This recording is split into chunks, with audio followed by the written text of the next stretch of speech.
Bonjour Jonathan. Bonjour Thomas.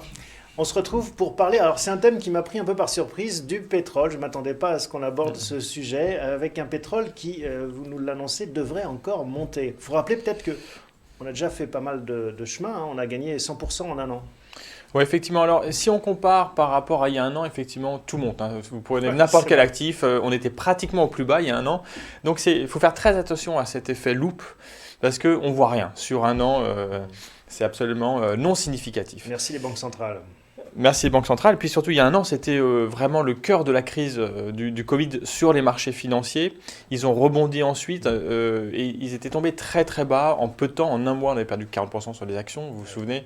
Le point bas était au 18 mars, je crois, de mémoire. Voilà, donc si un an, on est un peu après le point bas, mais bon, c'est quand même difficile de comparer à ce qui s'est passé il y a un an. Alors pourquoi vous avez mis le pétrole sur votre radar? Parce que le pétrole est en phase de remontée et la tendance est assez ancienne en fait. En réalité, j'ai amené un graphique pour vous démontrer en fait ce qui se passe. Cette démonstration par l'exemple, par l'image. Voilà le graphique. Voilà. Il faut se souvenir que le pétrole, avant 2014, était sur des niveaux supérieurs à 100 dollars le baril. En 2014, vous vous souvenez, il y a eu une crise du secteur pétrolier parce qu'il y a eu un excès d'offres. En fait, surtout les pays producteurs ne se mettaient plus d'accord. Et l'Arabie Saoudite a dû faire un tour de force parce que c'était le seul pays en fait, à adapter sa production, à gérer en fait, les quotas pour l'ensemble du monde entier. Et ça, c'est le premier décrochage, donc. C'est le premier décrochage et surtout, il faut se rappeler qu'à ce moment-là, c'était la montée en charge des États-Unis. Avec le gaz de schiste. Avec le pétrole de schiste et le gaz de schiste. Oui, le pétrole de et schiste. de la Russie également. Et l'OPEP perdait beaucoup de parts de marché. Donc, ils ont voulu arrêter ça et ça a créé en fait un vrai choc sur l'offre. Et du coup, un décrochage très fort. Oui, il y a eu ce bras de fer, hein, qui mourrait le premier parce qu'il y a des prix des seuils de rentabilité, hein, dans l'extraction des barils. Et en effet, ça explique ce violent décrochage. Ensuite, d'abord, ça a duré jusqu'en 2016 en fait. Hein. Le point bas, c'est 2016. On voit qu'il y a une remontée progressive de 2016 jusqu'à 2018. Et depuis 2018, ça fluctue en dessous des 80 dollars, entre 80 et 60 dollars. Voilà. Après, il y a le décrochage du Il y a eu Covid. le décrochage du Covid qu'on voit très nettement sur ce graphique. Et après, une tendance qui repart à la hausse et qui nous ramène 2 ans en arrière, donc à peu près. Voilà, donc on est au niveau juste avant le Covid. Nous, notre analyse, c'est de dire qu'en réalité, le Covid a un petit peu masqué, il a interrompu cette tendance, comme sur beaucoup d'actifs, mais la tendance est là. En fait, on pense qu'il va y avoir une remontée en fait, des cours de pétrole. Et surtout, il y a un aspect aussi conjoncturel. On a expliqué déjà le mois dernier en fait, que la reprise économique dans le monde entier serait extrêmement forte. Et c'est là le principal moteur en fait, de la reprise du pétrole. Donc c'est vraiment très conjoncturel. Aux États-Unis, en Europe, en Chine, vous vous souvenez, on a donné les chiffres. En fait, le PIB devrait être en forte croissance. Le rebond au T2 et au T3 va être extrêmement puissant dans toutes ces zones. Grosse accélération sur la demande. Une forte accélération sur la demande. La consommation aux États-Unis devrait progresser très fortement. Il faut avoir en tête que les États-Unis, c'est un des pays les plus consommateurs du pétrole. Donc c'est très important, si vous voulez comprendre ce qui se passe sur le pétrole, de savoir ce qui se passe aux États-Unis. Mais donc ça veut dire que ce monde d'après qu'on nous annonçait plus vert, avec une transition écologique, une lutte contre le réchauffement climatique, c'est pas encore pour aujourd'hui, ni même pour demain. On va revenir sur cette consommation de pétrole classique et d'énergie carbone. Non, il y a des changements qui sont en train d'opérer. Il y a des sociétés comme Total, par exemple, qui opèrent de changements très profonds quand même. Mais on ne peut pas tout nettoyer d'un coup de baguette magique en quelques minutes. Et même en une année, c'est absolument pas possible. Même si la prise de conscience est forte, ça va prendre du temps en fait. On ne peut pas changer tout le parc automobile, on ne peut pas changer tous les avions. Aujourd'hui, l'avion reste quand même basé sur le kérosène. Ça ne va pas changer du jour au lendemain. Les industries sont très consommatrices d'énergie. Donc tout ça, en fait, va nécessiter en fait, qu'on continue à investir dans le pétrole. Attention, si on va trop vite dans la transition, si ces sociétés qui nous fournissent du pétrole arrêtaient de le faire, l'impact, ce serait qu'on ait un prix du pétrole qui explose à la hausse. Et ça, en France, on s'en rappelle, quand le pétrole a augmenté de quelques centimes, les taxes ont augmenté de quelques centimes, ça a donné la crise des gilets jaunes. Donc on n'a pas intérêt non plus à ce que ça aille trop vite, parce que ce n'est pas une crise sanitaire qu'on va voir, ce n'est pas une crise environnementale, mais c'est une crise sociale qui peut être extrêmement grave aussi. Alors à propos de Total, il y a une question un des téléspectateurs qui nous a fait parvenir cette question.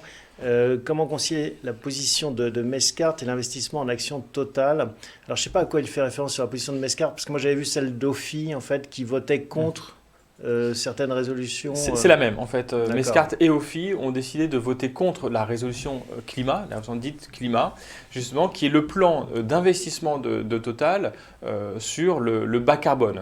Au prétexte que ça ne va pas assez vite. Voilà, eux, leur position, c'est que ça ne va pas assez vite, en fait. Et c'est là où on dit, attention, si ça va trop vite, l'impact, ce sera une remontée des prix du pétrole. On le voit un petit peu là, et c'est un de mes arguments qui, pour le coup, n'est pas conjoncturel, mais il est structurel. Depuis quelques années, il y a un sous-investissement chronique dans la production de pétrole. La demande va augmenter fortement, l'offre risque de ne pas augmenter suffisamment, les capacités de production n'augmentent pas autant, ça va faire monter les prix du pétrole et ça, personne n'a un intérêt à ce que ça explose non plus à la hausse. Et alors, si on suit votre logique, comment est-ce qu'on profite de ce boom éventuel des prix du pétrole, ou en tout cas de cette réappréciation? Et bien justement, je pense que c'est le moment d'investir sur des sociétés comme Total, par exemple, qui ont moins rebondi que le marché. Le pétrole a un peu rebondi, mais il y a encore du chemin à parcourir. Et les sociétés qui sont sur ce marché-là, les pétrolières, comme Total ou d'autres, en fait, ont moins rebondi parce qu'on se pose encore des questions sur la transition énergétique. Donc on peut jouer ces actions, ces grands groupes, ces majors pétrolières, on peut les jouer en bourse. Et effectivement, je pense que c'est le bon moment de les jouer en bourse, c'est un bon timing. Et même si on a en tête la transition énergétique, ces sociétés jouent la transition énergétique dans la durée et ça me semble suffisant.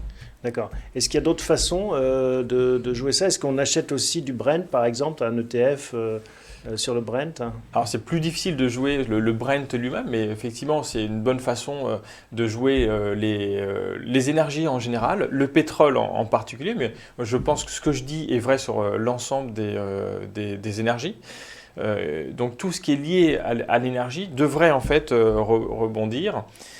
On est dans un scénario global de reflation, ça aussi on en a parlé le mois dernier, et donc l'énergie participe en fait à la reflation générale qui est extrêmement forte et qui est même plus puissante encore que ce qu'on pensait il y a un mois. Donc on est autour de $70 le baril actuellement, vous visez quoi comme... Je pense qu'on devrait atteindre les $80 d'ici l'automne ou la fin de l'année. D'accord. Et on peut aller plus haut, $100, ça va se revoir un jour? C'est pas impossible qu'on aille sur les $100. Après, ça va dépendre de la politique des pays producteurs aussi. S'ils maîtrisent en fait, ils se mettent d'accord entre eux, je pense qu'on reverra les $100 ensuite. Et on se souvient que donc plus le prix monte, plus il y a une incitation à extraire du pétrole, et ça avait lancé notamment l'exploitation du pétrole de schiste américain. Est-ce que ça aussi, ça peut revenir perturber les cartes? Oui, alors ça c'est effectivement un des risques sur le pétrole qui joue dans le sens inverse. Et ça on le voit déjà actuellement, les investissements aux États-Unis repartent, la production repart.